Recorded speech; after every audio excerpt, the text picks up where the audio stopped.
पर कभी भी कर्तव्य पथ से अलग नहीं हटना है। और यही कारण है कि भारत के प्रधानमंत्री ने दूर सोच दिखाते हुए राजपथ को कर्तव्य पथ किया।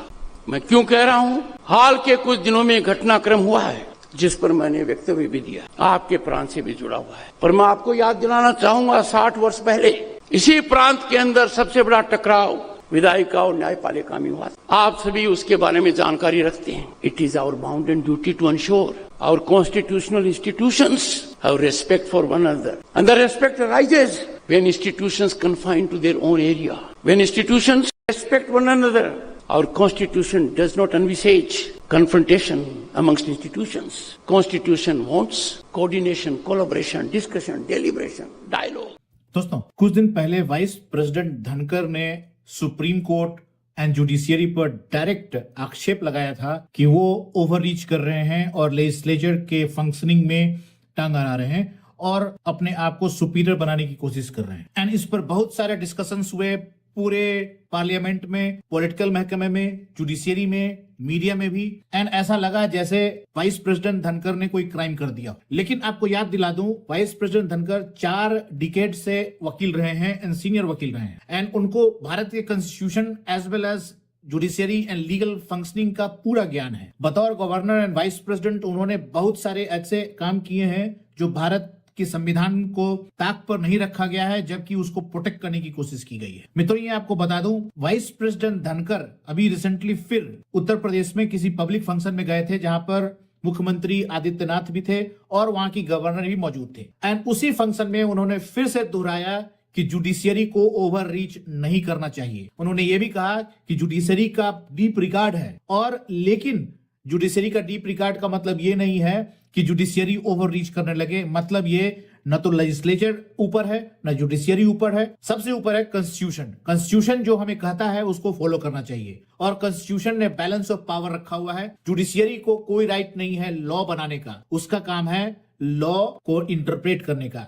सिमिलरली लेजिस्लेचर कोई जजमेंट नहीं दे सकता, लेजिस्लेचर का काम है लॉ बनाना और आगे जजमेंट देने का काम जुडिशियरी का है। तो ये एक क्लियर कट डिवीजन है, और उस डिवीजन को अगर आप ब्रेक करने की कोशिश करते हैं एंड एक तरफा विचार रखते हैं, डायलॉग नहीं करते हैं, अपने कंसर्न शेयर नहीं करते हैं, तो ये जुडिशियरी और एग्जीक्यूटिव और लेजिस्लेचर इन तीनों के बीच में एक प्रॉब्लम क्रिएट हो सकता है जो डेमोक्रेसी के लिए अच्छा नहीं है। उन्होंने इनडायरेक्टली रेफरेंस दिया उन पार्टियों के लिए, उन वकीलों के लिए, उन सो कॉल्ड बड़े बड़े बिग नेताओं के लिए जो डेमोक्रेसी की दुहाई देते हैं, फ्रीडम ऑफ स्पीच की दुहाई देते हैं, लेकिन अपना पक्ष रखने में वो बहुत माहिर हैं, दूसरे का पक्ष नहीं सुनना चाहते।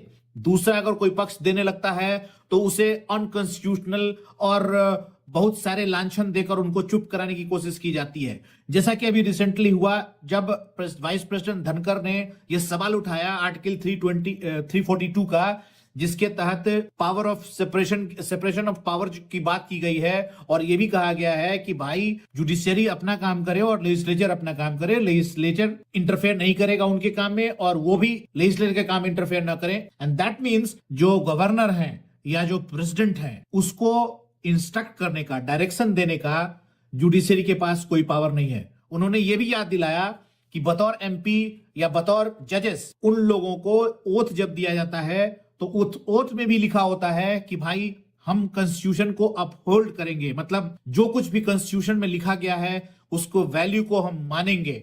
ऑन द अदर हैंड जब प्रेसिडेंट या गवर्नर ओथ लेता है या लेती है तो उस ओथ में यह कहा जाता है कि हमें प्रोटेक्ट करना है, प्रिजर्व करना है एंड डिफेंड करना है कॉन्स्टिट्यूशन को।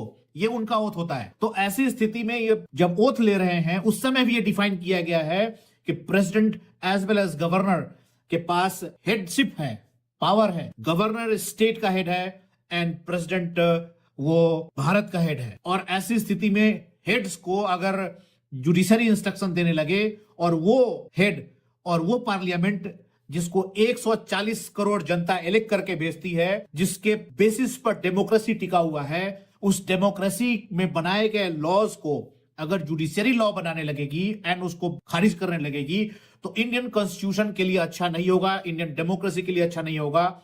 उन्होंने इमरजेंसी में हुए गलतियों का भी एहसास दिलाया और कहा कि देखिए इमरजेंसी के समय में कैसे जब लेजिस्लेचर एक्स्ट्राऑर्डिनरी पावर ले लिया था तो क्या हुआ था और उसकी जो निगेटिविटी है, जो छाप है, वो जो दर्द है, अभी तक भारतीयों के पास है और वो अपने पटल से नहीं गया है। और इन सब को बैलेंस करने के लिए सबसे जरूरी है डायलॉग।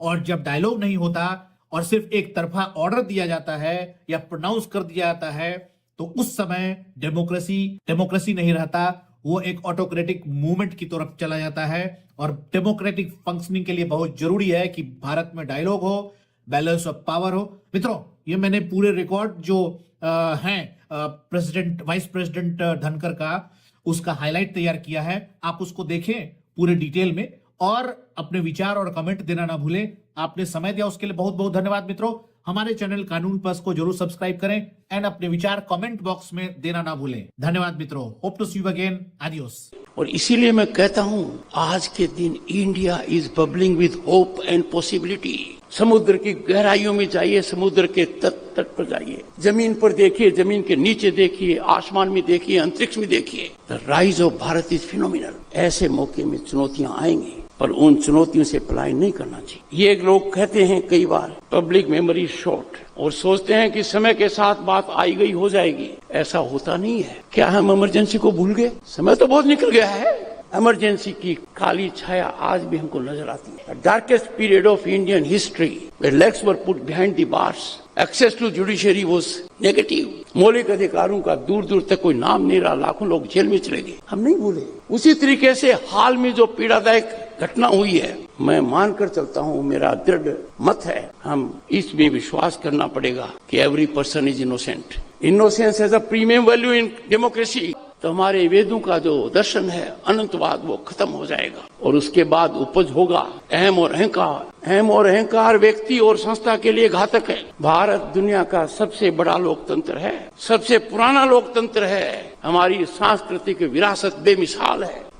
तो कोई भी किसी भी परिस्थिति में इनको चुनौती दे तो उस चुनौती को हमें स्वीकार करना चाहिए। We should not get away from facing these challenges.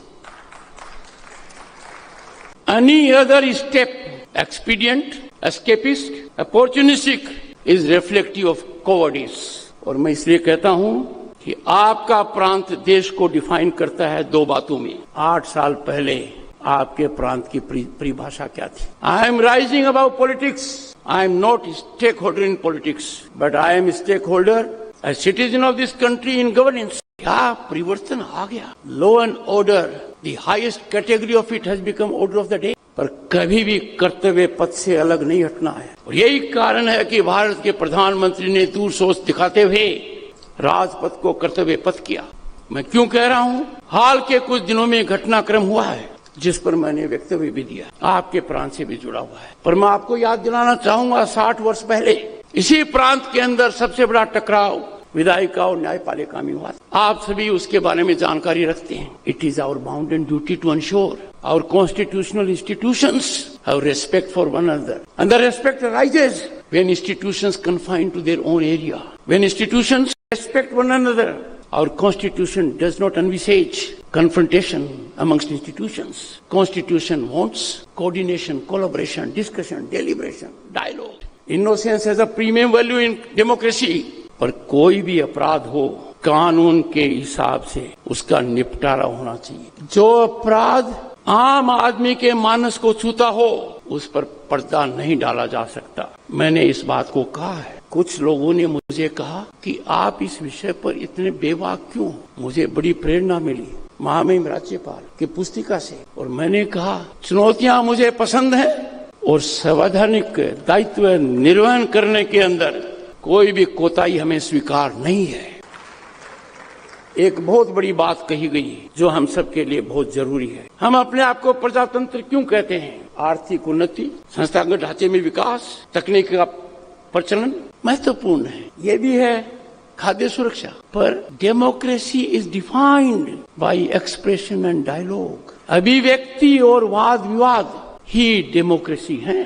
अभिव्यक्ति पर यदि अगर अंकुश लगता है, किसी भी राष्ट्र के लिए अपने आप को प्रजातंत्र कहना मुश्किल होगा। पर अभिव्यक्ति का कोई अर्थ नहीं है यदि अगर उसके साथ वाद विवाद नहीं हो। अभिव्यक्ति इस पराकाष्ठा पर चली जाए कि अभिव्यक्ति करने वाला समझे मैं ही सही हूं और दूसरा हर परिस्थिति में गलत है, उसकी बात सुनी नहीं जाए, तो वो अभिव्यक्ति का अधिकार विकार बन जाता है। Democracy has to be defined when we have wholesome ecosystem, expression and dialogue flourish together, they are complementary to each other। और यदि अगर अभिव्यक्ति पराकाष्ठा पर चली जाएगी, वाद विवाद नहीं होगा, तो हमारे वेद